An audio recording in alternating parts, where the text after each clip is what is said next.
rasa cinta kita kepada Nabi Muhammad Sallallahu Alaihi Wasallam.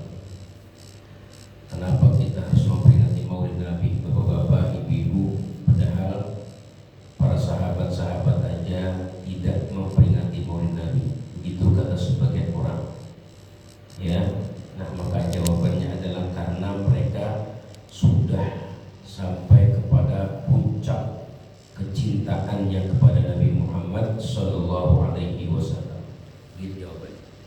Jadi mereka meskipun tidak memperingati Maulid seperti yang kita adakan pada zaman-zaman sekarang ini, namun mereka obrolan hariannya di pasar, di masjid, di jalan, itu yang menjadi pusat perhatian mereka dalam pembicaraan mereka. Gak jauh tuh yang diomongin adalah sosok figur manusia yang mereka cintai, Nabi Muhammad Sallallahu Alaihi Wasallam. Sehingga mereka jangankan di masjid, di pasarnya aja ngomongin Nabi. Itu mereka cintanya begitu. Di pasar-pasar mereka ngomongin Nabi Muhammad Sallallahu Alaihi Wasallam. Apalagi di masjid. Beda begitu, kita mah di masjid aja ngomonginnya masalah kantor, lagi di masjid kita ngomongin masalah pasar. Apalagi di pasarnya kan begitu. Makanya perlu diadakan Maulid supaya kita dengar kisah-kisah, cerita-cerita tentang Nabi kita Muhammad SAW, sehingga di hati kita tuh tumbuh rasa cinta kepada figurnya, kepada manusianya. Karena kenapa? Karena cinta kepada sunnah saja nggak cukup itu. Cinta kepada sunnah Nabi saja kok, tapi nggak cinta sama nabinya, ini nggak bisa ini. Itu diceritakan dalam sebuah hadis ya, Nabi katakan la yu'minu ahadukum. Di arti la yu'minu itu belum beriman, nggak beriman dengan iman yang sempurna kata Nabi. Ya, ahadukum siapapun kalian orangnya, yang ahli mengerjakan sunnah, yang ahli mengajarkan syariat Nabi, ajaran diamalkan dalam kehidupannya, dia terapkan. Nabi katakan belum sempurna. Sampai kapan tuh sempurna? Hatta akuna ahabba ilaih, sehingga aku ini betul-betul dia cintai. Nah, ini kecintaan bukan hanya kepada ajarannya, kepada sunnahnya. Lebih dari itu, kesempurnaan iman terletak pada mencintai figurnya, mencintai sosok nabinya yang membawa ajaran Islam, yang telah berjuang menyampaikan Islam. Nah, kita cintai manusianya, barulah ya seseorang mendapatkan kesempurnaan iman. Di sempurna iman itu adanya di saat kita di hati kita ini memiliki rasa cinta kepada yang membawanya. Itu meskipun memang kita ditakdirkan oleh Allah, ya Allah saja yang memberikan hidayah kepada kita sehingga kita jadi orang Islam. Lahir ditakdirkan kita jadi orang Islam, betul. Tapi ingat, hidayah yang Allah berikan kepada diri kita menjadi orang Islam, itu jangan lupakan sejarah perjuangan Islam bisa sampai kepada manusia ya lewat perjuangannya Nabi Muhammad Sallallahu Alaihi Wasallam. Makanya bulan Rabiul Awal ini dikenal dengan bulan Maulid. Kenapa? Memang sampai-sampai orang enggak tenar ya sebutan Rabiul Awal. Yang mereka tenar, yang mereka dengar, yang mereka tahu kalau Rabiul Awal artinya sebutan mereka adalah bulan Maulid. Ya, bulan memperingati hari kelahirannya baginda Nabi besar Muhammad sallallahu alaihi wasallam. Ya Pak, kita kadang-kadang cinta kita sama anak nih Pak, ekspresinya ada tuh orang-orang mengadakan acara ulang tahun hari kelahiran anak. Dia adakan mewah, meriah ya, bahkan bisa menelan biaya enggak kecil itu, cukup besar biayanya merayakan hari ulang tahun anak. Yang benar anak ini belum berjasa, belum jasa apa-apa buat orang tua, tapi lantaran dia senang lah, lantaran dia suka cinta sama anak diadakan seperti itu. Bahkan anak yang belum paham apa itu hari ulang tahun diadakan, dipaksakan orang tuanya. Usianya baru 1 tahun, baru 2 tahun, anak udah ulang tahun.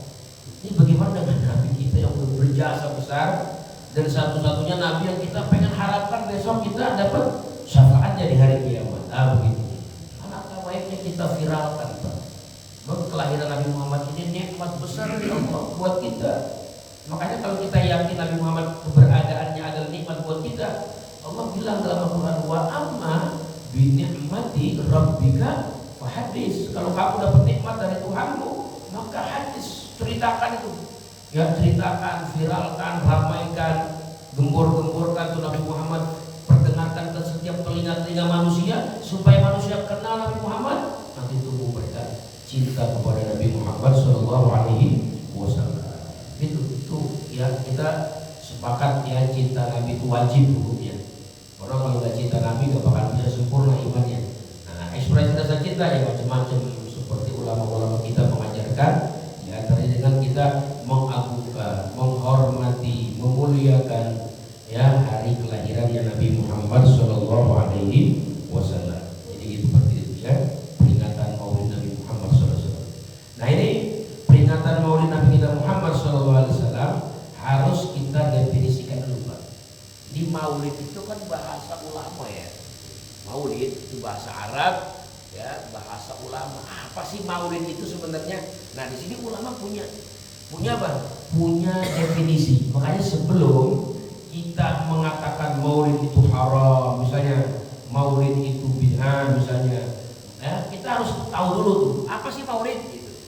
Jadi jangan sampai kita belum tahu tuh hakikat Maulid, langsung buru-buru kita memvonis Maulid haram, Maulid nggak boleh, Maulid nggak, seperti itu. Nah, kita pahami dulu Maulid itu apa sih sebenarnya, nah, gitu. Nah, di sini saya ambil keterangannya Bapak-bapak di dalam kitab I'anatul Talibin, merupakan kitab syarah daripada kitab Fathul Mu'in. Di Fathul Mu'in ini adalah kumpulan ya kitab-kitab fikih. Jadi dalam Islam itu kan ada 3 ilmu yang wajib kita pelajari ya, inti daripada ilmu dalam Islam itu ya, ada 3 hal yang wajib kita pelajari. Yang pertama tentang akidah, ilmu tentang keimanan, itu yang pertama ya. Yang kedua ilmu tentang keislaman, praktek, itu namanya sebenarnya ilmu fikih. Kalau ilmu keimanan disebut ilmu tauhid, kalau ilmu ini kedua ilmu fikih namanya. Yang terakhir adalah ilmu akhlakul karimah. Nah, ini ada 3 ilmu nih Pak, yang merupakan inti daripada ajaran Islam yang sebagaimana digambarkan dalam sebuah hadis Nabi kita Muhammad Sallallahu Alaihi Wasallam yang disebut dengan Ummus Sunnah. Ummus itu induk agama. Ketika Nabi sedang duduk bersama malaikat, bersama sahabat itu, datang nih tiba-tiba tamu asing bertanya tentang iman itu apa, Islam itu apa, ihsan itu apa. Dijawab sama Nabi satu persatu. Iman begini, kamu percaya Allah ada, kamu percaya adanya malaikat, kamu percaya adanya kitab-kitab, percaya Rasul, percaya adanya hari kiamat, percaya dengan takdir Allah, baik dan buruk semuanya datang dari Allah. Islam adalah kamu yakin 2 kalimat syahadat yang kamu ucapkan itu dalam hatimu, bahwasanya di alam semesta tidak ada Tuhan yang wajib kamu sembah kecuali Allah. Kamu yakin seyakin-yakinnya Nabi Muhammad adalah merupakan manusia yang diutus oleh Allah untuk manusia. Kamu wajib sholat 5 waktu, kamu wajib puasa Ramadan, kamu wajib pegang zakat, kamu wajib pergi haji kalau kamu mampu. Itu Islam sebenarnya. Kalau ihsan apa? Ihsan itulah kamu merasakan ya keberadaan Allah Subhanahu wa taala dalam ibadahmu. Ketika kamu ibadah hanya semata-mata mempersembahkan yang kamu lakukan, baik yang tersalur kepada Allah langsung ataupun yang terjadi kepada sesama manusia, kamu berbuat baik kepada orang, tujuannya menghambakan diri kepada Allah, itu namanya ihsan. Jadi 3 ilmu ini ya, 3 ilmu ini yang dikatakan dengan Ummus Sunnah, induk daripada inti agama. Nah, seperti itu ya. Nah, kemudian ya setelah itu baru ini dikategorikan bagian daripada memperingati maulidnya Nabi kita Muhammad SAW merupakan ajaran daripada ya Islam. Kenapa? Karena definisi daripada maulid adalah yang pertama ijtima'un nas. Maulid itu yang pertama ijtima'un nas, ngumpulin orang. Jadi kita mau berkumpul, jadi ngumpul orang ini apa adalah bagian daripada ajaran Islam. Sering berkumpul, sering bertemu, sampai ibadah juga banyak yang dianjurkan supaya dilakukan secara bersamaan, berbareng, berjamaah. Ada namanya kita sholat 5 waktu berjamaah, ya, sholat Jumat diadakan berjamaah, wukuf di padang Arafah kumpul secara berjamaah. Gitu. Kenapa? Karena dengan berjamaah ini hati akan menjadi rukun. Beda kalau kita masing-masing aja. Kalau kita masing-masing nih ya masing-masing ya kerjaan masing-masing semua itu nggak ada kerukunan. Tapi kalau kita sering kumpul, ada istilah sekarang tuh ngopi bareng begitu, ngopi bareng makan, itu untuk menumbuhkan saling cinta mencintai di antara kita, saling menghargai, saling mempersatukan visi misi kita. Seperti itu. Jadi ijtima'un nas, kumpulnya manusia ini ajaran Islami. Ada sholat berjamaah, ngumpulin sampai dipanggil dengan azan 5 waktu. Oh, undangan, ayo kemari sholat. Ayo sholat, mari sembahyang di masjid. Ayo kita kumpul bareng-bareng. Ayo. Termasuk memperingati Maulid, definisinya yang pertama adalah ijtima'un nas, ngumpulin orang banyak, ngumpulin manusia. Kita kumpulin. Setelah kita kumpulin, wa qiraati ma tayassara minal Qur'an. Yang kedua, bacalah sedikit daripada Al-Qur'an. Jadi kalau ada ngumpul-ngumpul orang banyak, bacain Al-Qur'an. Minimal kalau nggak baca Quran ya kita baca surat Al-Fatihah. Kenapa? Karena Al-Qur'an ini kalau dibaca mengundang turunnya rahmat Allah Subhanahu wa taala. Dikatakan dalam sebuah hadis katanya, tidaklah sekelompok kaum kumpul bareng-bareng bersama kemudian mereka membaca satu ayat daripada Al-Qur'anul Karim, melainkan di tempat itu Allah turunkan rahmat. Makanya kenapa kalau ada kajian-kajian kita, mari berpuasa bersama kita baca Fatihah, atau kalau kita Ustaz Arifin ada, kita baca surat Yasin dulu bareng-bareng. Habis sembahyang subuh baca Yasin bareng-bareng. Kenapa? Iya, karena untuk mengundang rahmat Allah. Bahkan hadis Nabi katakan, man qara'a Yasin ya fi sadrin nahar. Siapa yang baca Yasin di permulaan pagi hari pada subuh itu kita baca Yasin, itu qudiyat hawaiju. Allah bakal tunaikan hajat-hajatnya. Kalau hari ini Pak, Bapak punya keinginan, punya hajat, baca Yasin tiap hari. Begitu. Kenapa? Biar Allah tunaikan hajat kita. Kenapa? Karena ini penyebab mengundang rahmat Allah itu Al-Qur'an. Makanya dalam peringatan Maulid ada tuh pasti dibacainnya Al-Qur'anul Karim. Nah, seperti manggil koreka atau kita baca Fatihah sama-sama. Nah, yang penting baca sebagian kecil daripada ayat Al-Qur'anul Karim. Yang ketiga, definisinya Maulid ya. Setelah itu wa qiraati mabda'i amrin Nabi sallallahu alaihi wasallam, dan membaca sejarah hidup Nabi Muhammad sallallahu alaihi wasallam. Baca sejarah hidup Nabi Muhammad. Alhamdulillah ulama-ulama ini karang kita Maulid banyak. Ya, dari yang paling pertama tuh kita kenal dengan Maulid berjanji.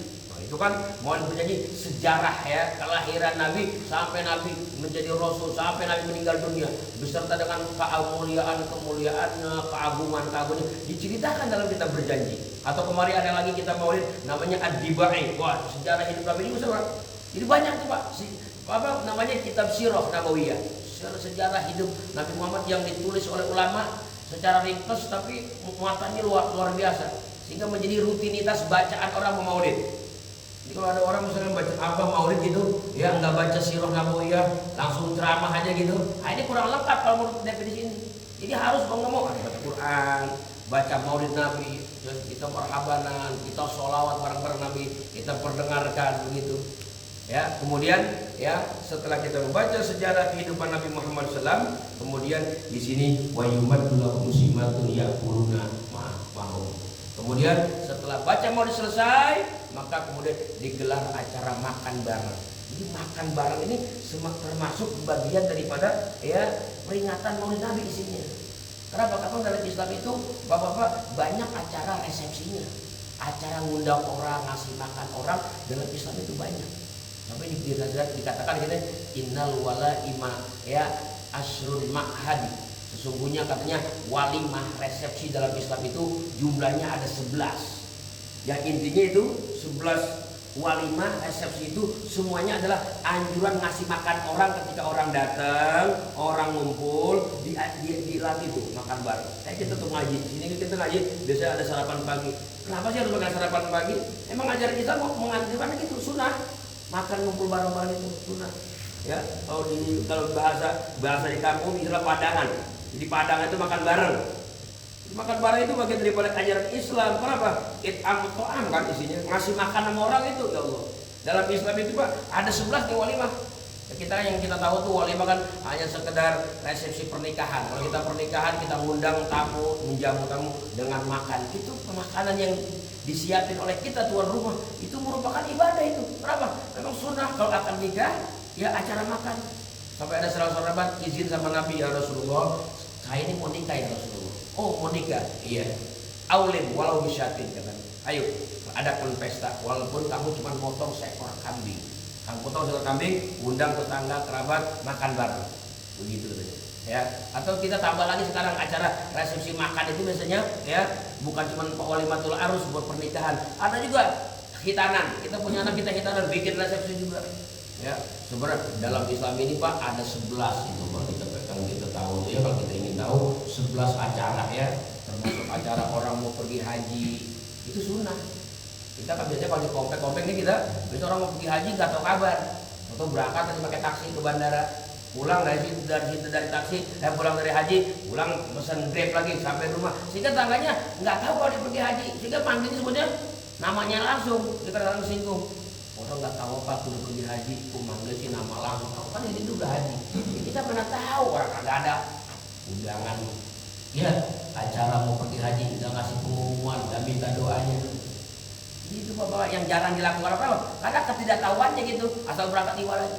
Kalau kamu enggak, ya Nabi dalam sebuah hadis katakan, idza safara ahadukum falyuwaddi ahlahu. Kalau salah seorang kalian mau berangkat pepergian, maka hendaklah dia kumpulin dulu keluarganya, tetangganya, ya, untuk berpamitan kepada mereka, minta doanya, karena keberkahan perjalanan mereka ada dalam doa mereka.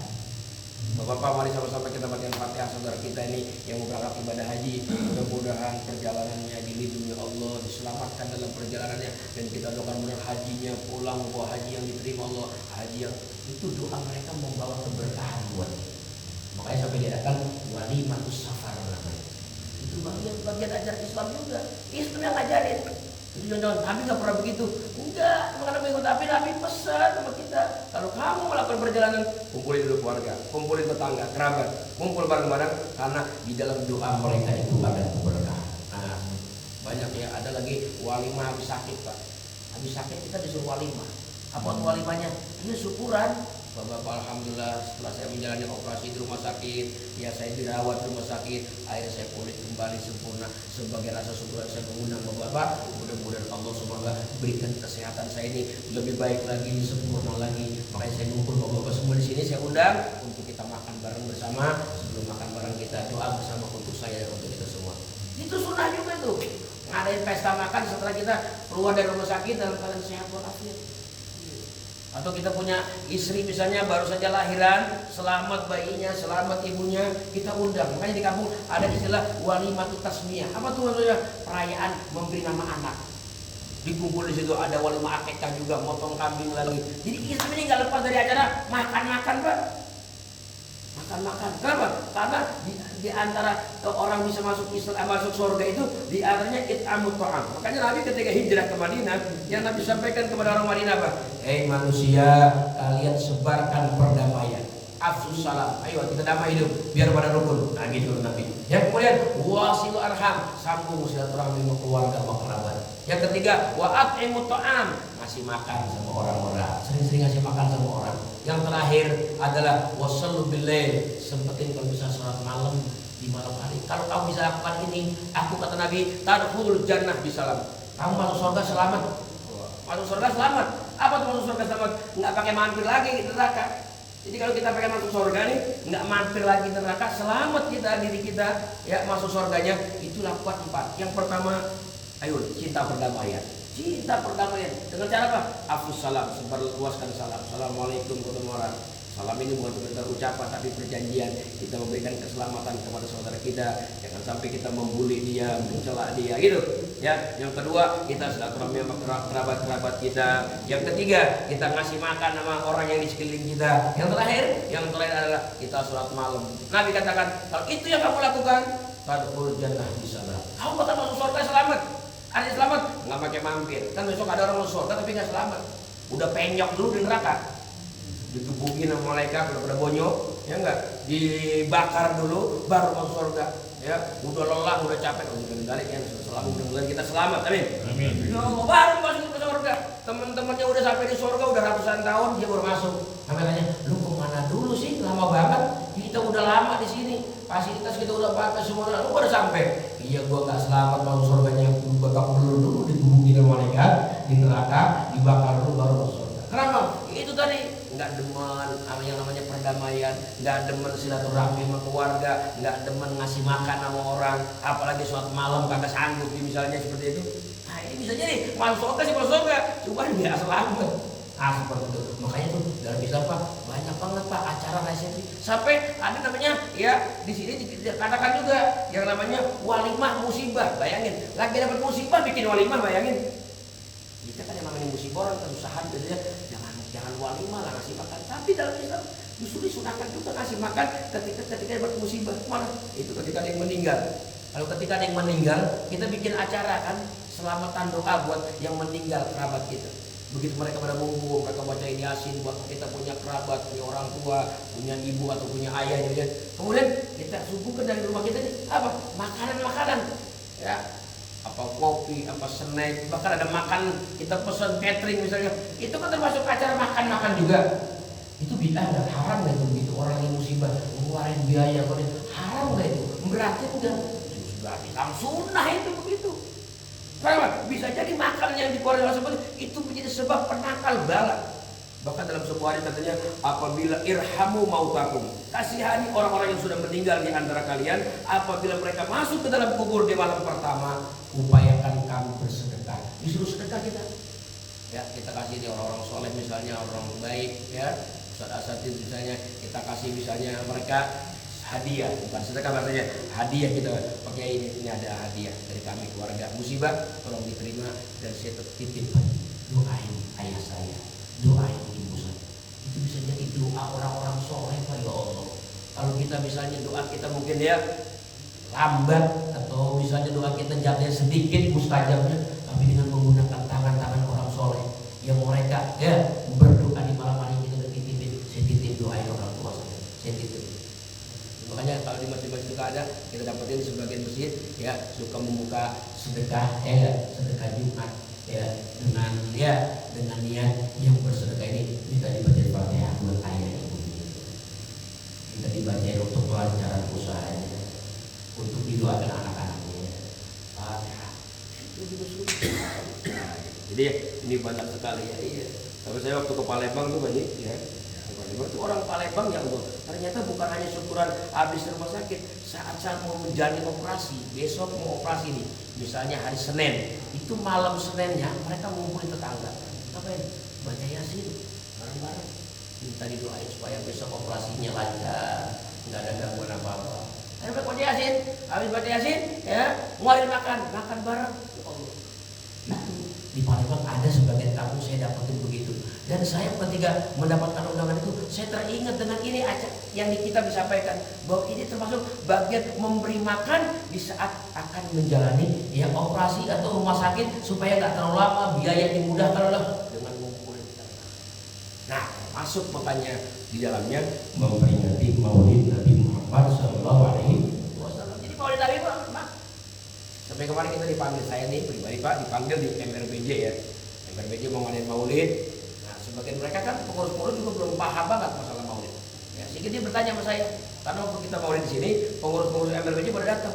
Mereka itu juga jamaah banyak, makan digelar. Ini biayanya bagaimana nih Ustaz? Di kampung kok bisa kayak begini? Dia nanya sama kita. Kita jelasin itu. Kenapa sih maulid itu begitu? Iya, karena memang maulid itu intinya undang orang, dengerin ceramah tentang Nabi, ngasih makan, begitu. Oh, akhirnya baru malam ini nih, semalam tuh bikin maulid, ada acara makan. Ya, biasanya kita maulid kasih minum, aqua saja pulang selesai udah minum. Ya, tapi semalam Masya Allah digelar acara makan sampai 100 nampan dibuka, makan tuh di MRBJ. Nah, seperti itu adanya. Kenapa? Itu mengikuti cara definisi yang dimaksud dengan memperingati maulidnya Nabi besar Muhammad SAW. Gitu. Nah, itu Pak, ya daripada muatan maulid ada 4 ya. Pertama, ngumpulin orang. Bisa sebisanya kita, semampu kita ngumpulin orang, 10 orang, 20 orang. Kalau kita sanggup 500, 1000, kita pun. Tapi dulu ada seorang raja ya yang pertama kali Pak bikin maulid. Jadi kalau Bapak ditanya siapa sih pertama-tama yang mulai ngadain maulid, ada di Irak Pak, ya. Imamnya ahli sunnah, seorang pemerintah. Jadi dulu yang ngadain maulid pertama kali raja ini. Seorang raja, tapi karena dia punya penasihatnya ulama begitu. Jadi kan ada tuh ya namanya penasihat presiden tuh dari kalangan ulama. Nah ulama yang dimasukkan ya Pak Presiden, cobalah biar Pak Presiden ini jadi pemerintahnya diberkahi oleh Allah, istana diberkahi untuk bikin maulid. Apa tuh? Yang ngumpulin orang kita untuk baca sejarah Nabi begitu. raja karena yang nasihatnya ulama didengar, ya oke deh kita adain, diadain tuh. Ngadainnya nggak tanggung-tanggung itu Pak, besar sekali. Ya bukan cuma yang diundang orang-orang pejabat tinggi dari kalangan negara, tapi rakyat-rakyat biasa ikut undang kumpul sampai ribuan itu yang hadir. Ya biaya disiapin ya sama raja itu sampai menelan biaya itu 2 M ya, 2 miliar. Ya, makanan belum lagi disiapin. Nah, akhirnya itu begitu diadakan seperti itu, ini seorang raja ini disukai sama rakyat-rakyat. Begitu disukainya, ini rakyat agak mau diganti-ganti nih raja dia aja. Kita senang dia, kita suka dia. Sampai itu Abu Sa'id Al-Mudzaffar nama rajanya, nama presidennya pada saat itu di Irak, itu Pak menjabat jadi presiden seumur hidup karena rakyat nggak mau ganti. Apa itu rahasianya bisa begitu bertahan? Ya pemerintahnya sampai dia meninggal dunia. Itu karena pemerintahnya senang sama Maulid. Itu rahasianya. Cinta dengan Maulid menjadi langgeng nikmatnya saja disukai sama rakyatnya, nggak mau diganti-ganti. Begitu. Bahkan Al-Imam Ibnul Jauzi, salah seorang ulama besar juga, dia mengatakan apa sih khasiat bikin Maulid? Ada khasiatnya nggak? Kalau ada khasiatnya saya mau dah. Kan biasanya kita orang-orang kalau nggak ada khasiat malas ngerjain ya. Ibadah-ibadah ini yang ada, yang enak kita ada rahasianya, ada hikmahnya. Kayak orang puasa, ngapain sih puasa? Biar sehat, gitu ya. Kenapa sih sholat? Tapi itu ada profesor si Hombi kan, ya membongkar tentang gerakan-gerakan sholat. Ya, meskipun sebetulnya jangan jadi tujuan itu. Kenapa? Karena memang sholat itu udah ada hikmahnya. Kenapa sih harus berdiri? Oh ada hikmahnya nih. Buat syarat-syarat kita yang dalam tubuh kita. Kenapa sih ada rukuk model begitu? Kenapa sih ada sujud model begitu? Kenapa sih antara duduk tasawuf awal dengan duduk berbeda duduknya? Itu memang mempengaruhi syarat-syarat yang ada dalam tubuh kita. Itu si Homing ya sampai membongkar itu. Meskipun memang jangan jadi tujuan, karena tujuan kita emang mau ibadah sama Allah. Tapi kan ada juga orang yang saya rajin sholat, saya mau sehat gitu ya. Ada orang rajin sholatnya mau sehat, sehingga sholat sunahnya banyak, qobliyahnya, batiyahnya, tahajudnya. Kenapa? Biar nih badan saya sehat. Nah ini banyak agak salah ya tujuannya. Kenapa? Karena bukan ibadah namanya, mau sehat. Gitu. Tapi kita soalnya tujuannya mau ibadah kepada Allah. Hikmah itu bakal didapetin walaupun kagak pakai niat. Memang Allah programin kita sholat ini biar sehat. Makanya Nabi kenapa badannya sehat? Badannya tegap. Bayangkan sholat malamnya Nabi, berdirinya lama, rukunya lama, sujudnya lama. Sehingga Nabi itu nggak ada keluhan-keluhan, badannya nggak ada keluhan. Beda sama kita kan, dikit-dikit masuk angin, enggak, dikit-dikit lemes kaki, dikit-dikit. Tapi emang kurang sholatnya. Jumlah rakaat sholatnya kurang kita, ya kadang-kadang 17 rakaat juga kita kadang-kadang jadi 11 rakaat gitu, ada yang kurang kita. Tapi ya karena apa? Nabi-nabi, Rasul, para sahabat-sahabat, mereka orang-orang kuat badannya di antaranya itu. Jadi ada rahasianya. Nah ini Maulid bagaimana? Ada rahasianya enggak? Nah di sini saya mengutip perkataan Imam Jauzi min khawasi annahu aman fi dzalikal 'am wa busra 'ajilah binail bughiyah wal maram. Jadi di antara manfaat atau rahasianya mengadakan Maulid, bahwasanya hikmahnya adalah menjadi aman 1 tahun itu. Jika kita kan Maulid itu 1 tahun ke depan kehidupan aman, kesehatan aman, rezeki aman, anak-anak aman, bangsa negara jadi aman. Itu khasiatnya 1 tahun. Entar 1 tahun ke depan datang lagi, bikin Maulid lagi untuk keselamatan 1 tahun lagi. Kenapa? Ya bagaimana nggak aman gitu ya? Iya kita di rumah kita nih, di tempat kita disebut nama orang soleh aja Pak, itu turun rahmat yang akan mengamankan rumah itu. Itu orang soleh misalnya. Bagaimana kalau yang disebut bukan orang soleh lagi? Nabi Muhammad, rajanya orang soleh disebut, ya lagi sholawat, lagi marhaban, lagi. Wah itu akan sungguh beneran turunnya rahmat Allah Subhanahu wa Ta'ala. Kemudian di sini dikatakan saya akan mengutip perkataan ulama-ulama dahulu ya. Di antaranya ada ulama besar di zaman tabi'in adalah Al-Imam Hasan Basri, salah seorang tokoh ulama di zamannya, di zaman tabi'in ya. Zaman setelah 300 tahun lahirlah ulama namanya Al-Imam Hasan Al-Basri. Imam Hasan Basri ini pernah berkata begini, apa kata beliau? Ya, mereka mengungkapkan waditu laukana limithlu jabal Uhud dhahaban la anfaqtu ala qiraati maulid Rasul sallallahu alaihi wasallam. Saya ini ingin, kalau saya ini punya uang, punya emas sebesar gunung Uhud. Kalau kita ke Madinah tuh ada gunung Uhud, tinggi panjang tuh gunung Uhud ya. Seandainya kata Mas ini jadi emas dan punya saya bakal habisin nih. Buat apa? Buat biaya memperingati Maulid Nabi Muhammad. Ya Allah, berarti luar biasa biasa ya, memperingati Maulid itu sampai mau korbanin biaya segitu besarnya. Karena apa memang? Karena memang di dalamnya ada kecintaan kepada Nabi Muhammad SAW. Dengerin cerita kita, kita jangankan ya dengerin cerita Nabi Muhammad ya. Kita dengerin cerita artis, selebritis, sampai kita paksain tuh 100.000 beli TV yang bagus. Kenapa? Ntar kita setel bagaimana sih berita artis, kisah-kisah seputar selebritis, kita dengerin itu. Ya, yang padahal kadang-kadang kita dengerin artis tuh, ya malah pengap kita hidup. Ya, baru nikah seminggu cerai, ya kan? Belum berantem, belum dipukul. Nah, aduh, bikin puyeng dah, bikin mumet pikiran kita. Waduh, saya udah beli TV mahal-mahal, ya kan? Pengen dengerin artis, enak kali hidupnya. Katanya berantakan begitu. Nah, ini kita mau dengerin cerita riwayat hidupnya Nabi Muhammad. Allah, di program yang rapi, yang bagus begitu. Itu perkataan Imam Hasan Basri. Nah, kita ambil lagi perkataan ulama yang berikutnya. Di antaranya Al-Imam Junaidi Al-Baghdadi, salah satu pemimpin thariqah Sufiyah. Ya, seorang ulama besar, Al-Imam Junaidi Al-Baghdadi, ya, dari Irak tuh. Beliau berkata katanya dalam ungkapannya, "Man hadara maulid Rasul wa 'azama qadrah faqad faza bil iman." Siapa orang yang menghadiri peringatan Maulid. Makanya itu kalau ada acara peringatan Maulid, Pak, ya Allah, orang hadir dari berbagai macam negara.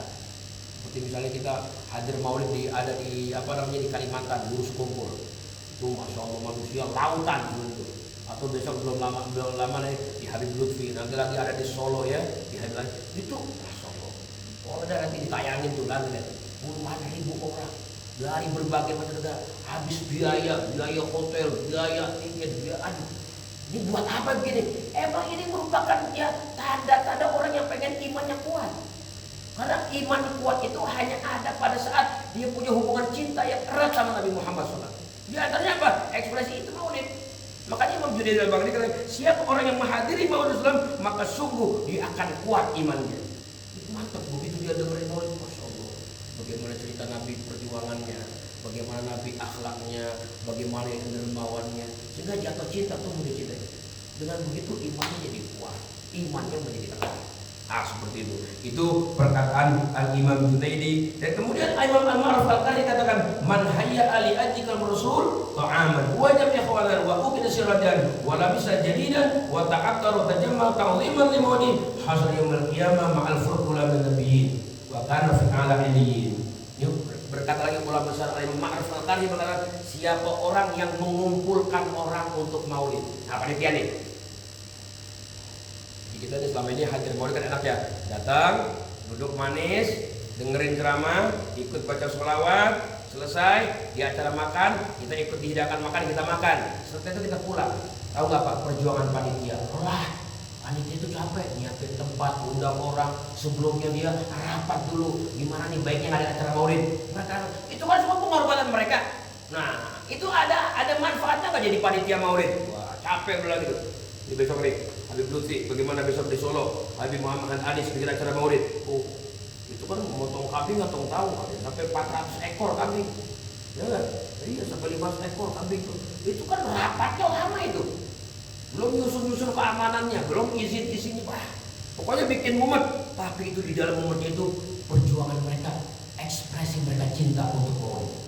Sampai-sampai dikatakan sama ulama, dikatakan siapa orang yang mengumpulkan ya orang banyak dikumpulin, diundang gitu, jadi panitia maulid begitu, ya. Kemudian untuk semata-mata acara maulid dibacakannya sejarah hidup Nabi itu. Kemudian di sini, kada sirajan, dia nyalain lampu, jadi suasananya terang cerah, ya lampu-lampu redup atau putus ganti yang baru, hidupin suasana.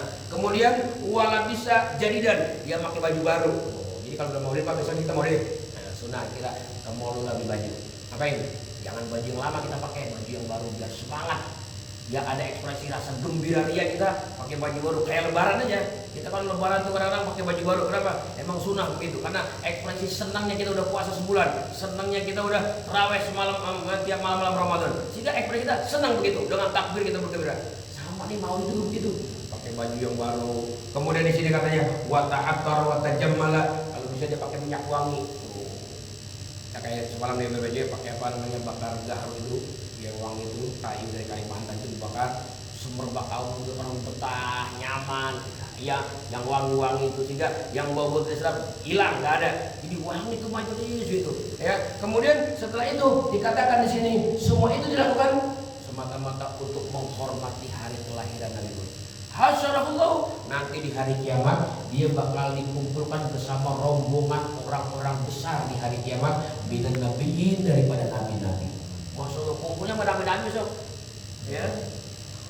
Pak Haji, Pak Haji dulu mohon maaf ya, Pak Haji dulu ini kan terlalu dekat sama Habib Lutfi. Coba kalau kita tanya berapa tuh biaya kalau segitu melelahkan nih. Untuk apa sih? Dia punya harapan besok. Saya walaupun begini-begini banyak kekurangannya, pengen besok di hari kiamat gabung sama nabi-nabi. Nabi-nabi kan semua cinta Nabi Muhammad semua. Ya, kami dipesan tuh di Quran, kalau kamu nanti ketika kamu sudah menjadi nabi, tiba-tiba diutus Nabi Muhammad, kamu wajib cinta, kamu wajib bantu, kamu wajib tolong agamanya. Sampai begitu dipesan oleh Allah, setiap nabi dan rasul dipesan untuk menolong, membantu perjuangan nabi, cinta kepada nabi. Apalagi kita yang sudah menjadi umat. Makanya sampai ditanya tuh Nabi Daud dulu ya, Nabi Daud pernah ditanya Pak. Kata Allah, hei Daud, ya Daud, kamu tahu nggak nikmat yang paling besar itu apa? Yang aku berikan kepada manusia. Nabi Daud jawab, yang paling besar nikmat yang diberikan engkau ya Allah kepada manusia adalah nikmat napas. Napas kan nikmat itu. Kita kalau nggak punya napas, rumah mewah ya jadi milik orang. Ya. Nggak ada napasnya buat apa? Punya proyek, punya perusahaan besar gitu, tapi nggak punya napas ya mati, kita tinggalin tuh. Napas nikmat besar, ya kata Allah Pak, betul itu nikmat besar. Tapi ada yang lebih besar lagi. Itu napas yang begitu besar, ada lagi yang lebih besar. Iya, napas murah kata Allah. Kok murah? Murah itu yang saya kasih. Kenapa? Karena saya pilih, saya kasih nggak pandang pilih. Saya kasih siapa aja. Yang beriman saya kasih napas, yang nggak beriman saya kasih napas. Yang rajin sholat saya kasih napas, yang nggak pernah sholat juga saya kasih napas. Benar nggak? Murahan itu barang murahan. Allah yang bilang, tapi kalau kita sih mahal napas itu. Tapi kata Allah murah napas semua. Yang nggak sholat tadi saya kasih, yang nggak beriman saya kasih. Yang saya masukin ke neraka nanti di dunia saya kasih napas, lega napasnya. Jadi yang mahal itu apa ya loh? Yang mahal adalah yang mahal itu nanti akan jadi zaman manusia. Aku jadikan mereka menjadi umat Nabi Muhammad. Itu yang paling besar. Titel pangkat yang paling besar ketika kita menjadi umat Nabi Muhammad. Makanya saya tawarkan kepada Pak Dimas itu ada 3 tema saya punya dalam Rabiul Awal. Ada tema tentang kemuliaan Nabi Muhammad mengungguli nabi-nabi yang lain. Jadi nabi-nabi yang lainnya kalah mulia Nabi Muhammad. Makanya Nabi Muhammad jangan disamain sama manusia biasa kayak kita. Ada orang berawan, Nabi Muhammad kan manusia sama kayak kita. Itu bahaya Pak, bisa merusak iman kita. Jadi di hati kita nggak ada takzim, nggak ada penghormatan sama Nabi. Nabi disamain sama manusia lain, ya enggak? Itu jangankan Nabi, ya presiden ya datang ke Kucica, ya enggak? Sampai di Kucica kita Pak Presiden batiknya kayak Pak RT, kan itu penghinaan. Lah masa presiden batik sama Pak RT? Kalau Pak RT batiknya sama kayak presiden, Pak RT hilang. Tapi kalau presiden disamain batiknya sama RT, lah marah dia. Lah berarti batik itu batik murahan sama RT. Itu presiden. Bagaimana Nabi mau disamain sama orang biasa lah, beda lah kemuliaannya. Apa nabi-nabi yang lain aja nggak sama. Nabi Muhammad lebih mulia daripada Nabi Ibrahim, lebih mulia daripada Nabi Isa, lebih mulia daripada Nabi Musa, lebih mulia daripada Nabi Nuh. Itu keterangannya sampai ada kitab ulama mengarang namanya kitab Bidayatus Sul. Ini kitab bercerita tentang kemuliaan Nabi Muhammad mengungguli nabi-nabi yang lain. Yang ngarang nggak tanggung-tanggung, sultan ulama, rajanya ulama, Syekh Izzuddin bin Abdul Salam. Pernah ditanya sama anaknya, ya kenapa? Saya mau tanya deh, tanya apa? Itu Nabi Muhammad sama nabi-nabi yang lain, pangkatnya sama, kamu sama apa beda? Wah, kamu ini belum tahu ya? Udah, nanti saya karang kita, bapaknya karang kita. Dari maghrib sampai isya nulis kitab, dikumpulin 40 hadis tentang keterangan bahwa Nabi Muhammad lebih mulia daripada nabi-nabi yang lain. Oh, sallallahu alaihi wasallam. Gitu ya. Jadi Nabi Muhammad itu lebih mulia daripada nabi-nabi yang lain. Bahkan kita juga jadi mulia karena kita kan menjadi umatnya, Pak. Ya, mereka banyak yang jadi umat Nabi Nuh, umat Nabi Saleh, umat Nabi Hud, umat Nabi Ibrahim. Kita lebih mulia umat Nabi Muhammad sallallahu alaihi wasallam. Makanya kata Al-Abdul Haddad, seandainya kamu punya kaki ini kamu jalanin ke Madinah, mau bilang sama Nabi, ya Rasulullah terima kasih perjuanganmu, saya jadi umatmu. Belum kebayar jalan kaki dari tempat kita ke Madinah, mau bilang terima kasih belum. Kenapa? Jasa Nabi begitu besar terhadap umatnya. Ada kalimat yang menyatakan jazallahu ala sayyidina Muhammad sallallahu alaihi wasallam ma huwa ahlu. Semoga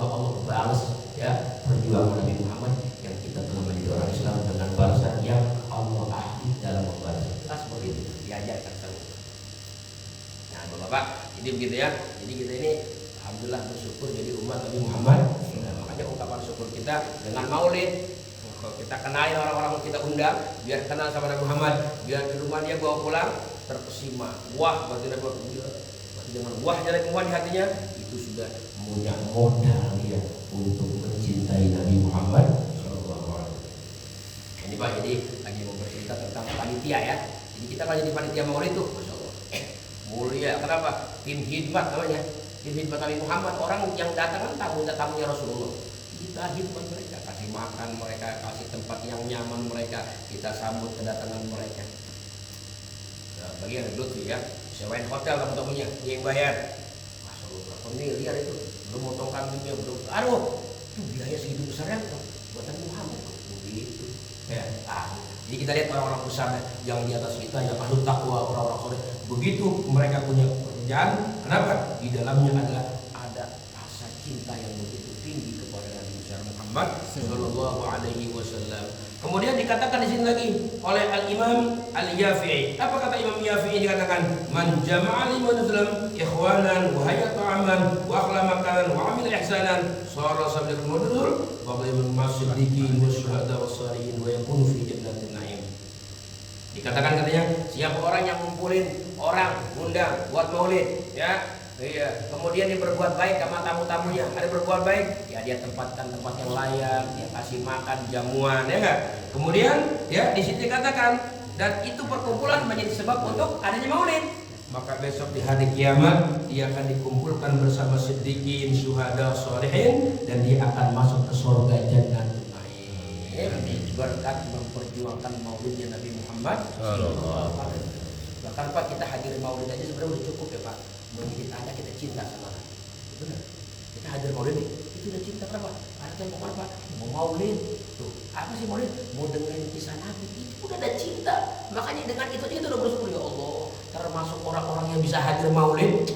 Aduh, nikmat besar ya. Masya Allah. Siapa yang bilang? Al-Imam Yafi'i. Imam Yafi'i itu seorang ulama besar ya, yang menulis banyak karangan-karangan kitab. Beliau mengatakan seperti itu. Orang yang mengadakan maulid menjadi panitia, lelahnya, capeknya akan dibayar oleh Allah. Nanti dia bersama nabi-nabi sholihin dan dia berada di dalam surga Jannatul Na'im. Makanya setiap masjid ada maulidnya Pak, pengen dapat itu. Makanya ini saya memberikan spirit, memberikan semangat kepada kita semua yang hadir untuk itu ambil bagian, ambil andil kita di dalam rangka memperingati maulid Nabi Muhammad Sallallahu Alaihi Wasallam ya. Meskipun memang Rabiul Awal itu udah mau berakhir ya. Iya, udah mau berakhir nih.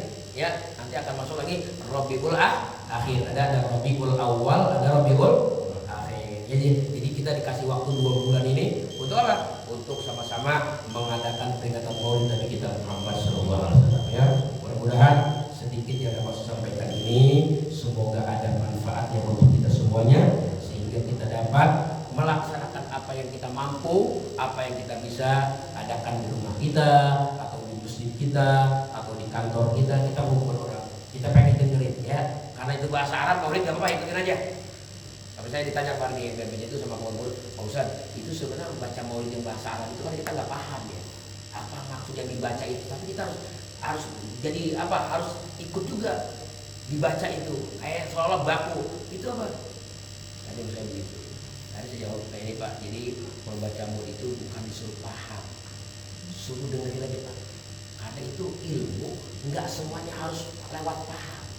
Ada ilmu yang nggak paham tapi kita disuruh dengerin aja. Namanya ilmu bluetooth kalau bahasa handphone. Bener, ilmu bluetooth. Itu kan orang bluetooth kan ditempel HP sama HP gitu. Mau masukin apa, ngirim apa gitu. Itu nggak ada suara apa-apa, diem aja. Cuman ada tahu-tahu tuh handphone yang teman kita minta bluetooth, tahu-tahu sampai aja di situ. Begitu. Sampai aja ke handphone kita. Apa gambar apa, namanya ilmu bluetooth. Dalam Islam tuh ada ilmu bluetooth, Pak. Ada ilmu bluetooth. Mana? Baca maulid, baca Quran, kita nggak paham.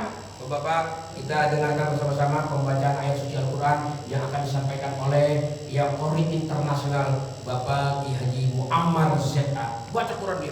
Kita nggak ngerti apa yang dibaca maksud Quran itu, tapi kita sudah dengerin. Kenapa? Ilmu bluetooth. Jangan, nggak usah paham, dengerin aja. Makanya kalau kita ke kampung-kampung Pak, itu ada khutbah Jumat nggak pakai bahasa Indonesia, bahasa Arab. Orang saya yakin yang hadir nggak ngerti semua. Ya, tadi apa tuh kalau dibilang yang disampaikan, nggak ngerti saya. Ya, disuruh diem aja, ilmu bluetooth. Ilmu bluetooth. Walaupun nggak paham, ikutin aja, simak aja. Kenapa? Secara diam-diam Allah pengen masukin ke hati kita rasa cinta sama Nabi lewat dengerin itu. Tapi kayaknya kurang paham juga, masih kurang paham juga. Nggak apa-apa, nggak paham juga. Yang penting nanti lama-lama Allah akan naikin tuh rasa cinta. Kok iya ya? Lama-lama ada rasa cinta sama Nabi.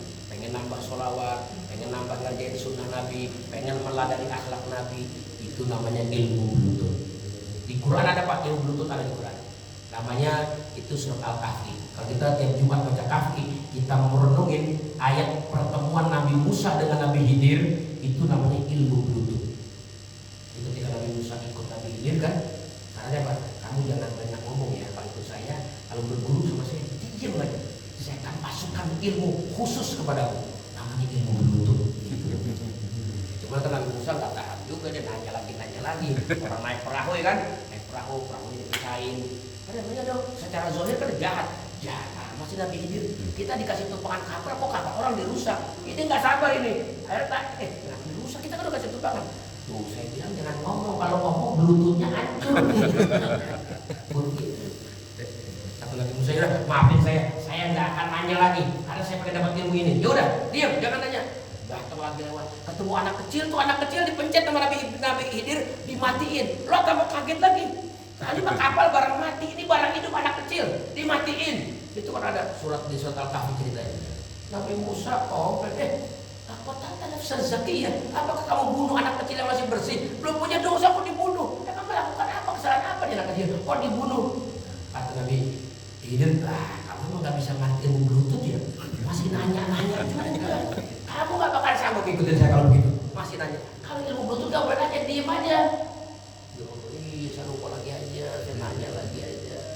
Akhirnya sampai 3 kali itu pertemuan. Akhirnya sampai di situ Nabi Musa bilang, saya nggak sanggup banyak ilmu bluetooth. 3 aja dah, kasih tolong jawaban sama saya. Oh, dikasih jawaban. Coba kalau kita baca Kahfi, coba itu tentang kisah Nabi Musa sama Nabi Khidir, kita baca artinya, kita baca terjemahnya. Itu kita akan dapetin begitu ajaib jawaban ilmu bluetooth. Kenapa perahu Pak saya rusak? Rahasianya itu di depan ada perompak yang ngambil kapal-kapal rakyat. Kalau kapalnya masih bagus diambil, kalau udah pada pecah-pecah gitu ditinggal.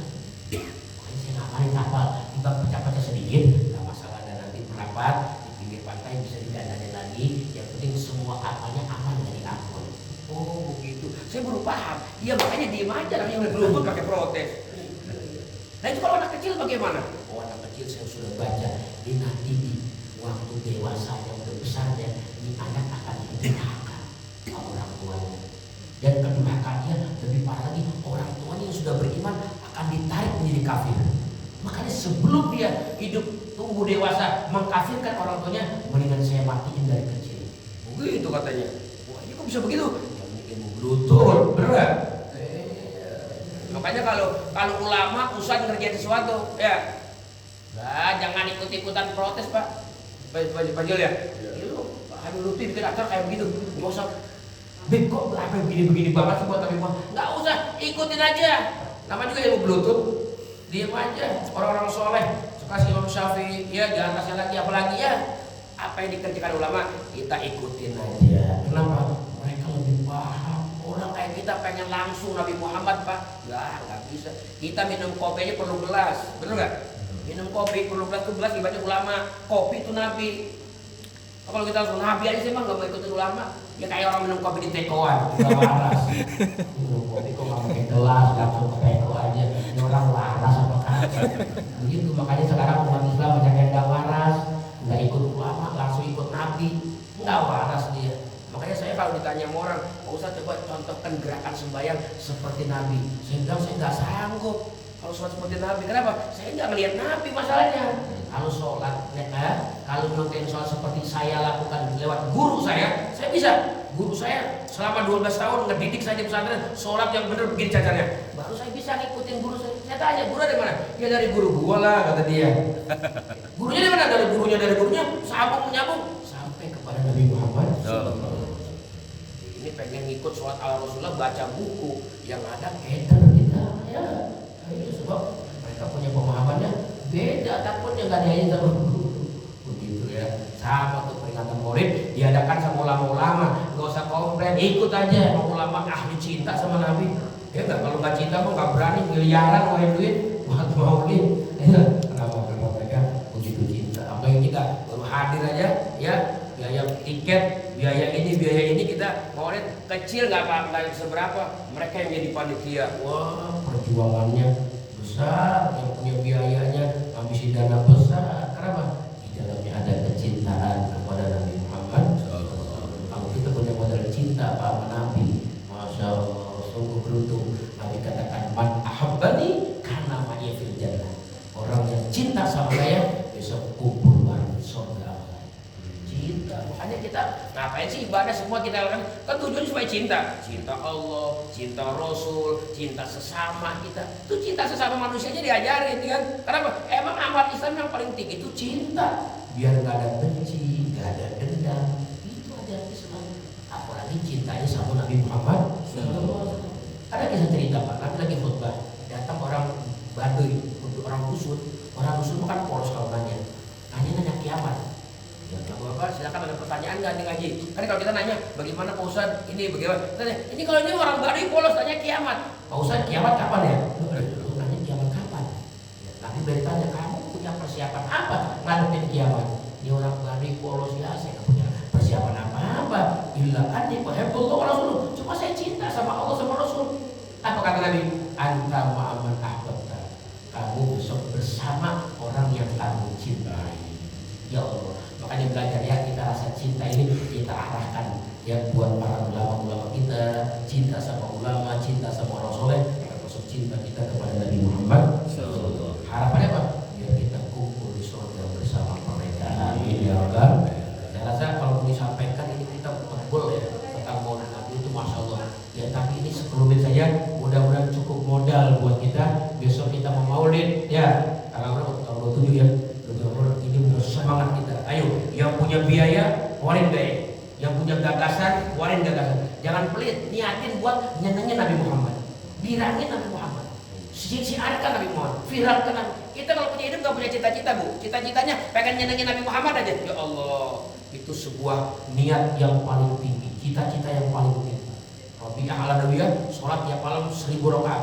Menghatamkan Quran tuh ya di kamarnya sampai 1000 kali hatam Quran. Ditanya, tujuannya apa sih kamu punya niat? Cuma satu niat saya pengen nyenengin Nabi Muhammad sallallahu alaihi wasallam. Ya Allah, kita nih bagaimana gak senang hari kelahiran Nabi kita angkat, kita besar-besarkan. Ya Allah, Nabi senang sampai kita dipesan ya sering-sering baca Maulid, sering-sering ngadain Maulid. Kenapa? Karena biar tumbuh cinta sama Nabi Muhammad. Mudah-mudahan ada manfaatnya. Amin ya rabbal. Mari sama-sama kita tutup dengan doa.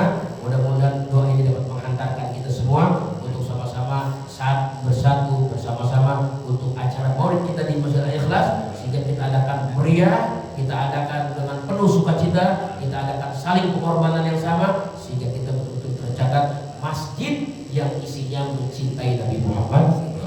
Al-Fatihah.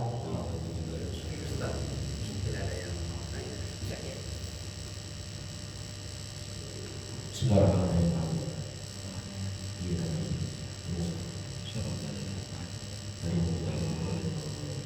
Ya silakan, mungkin bapak-bapak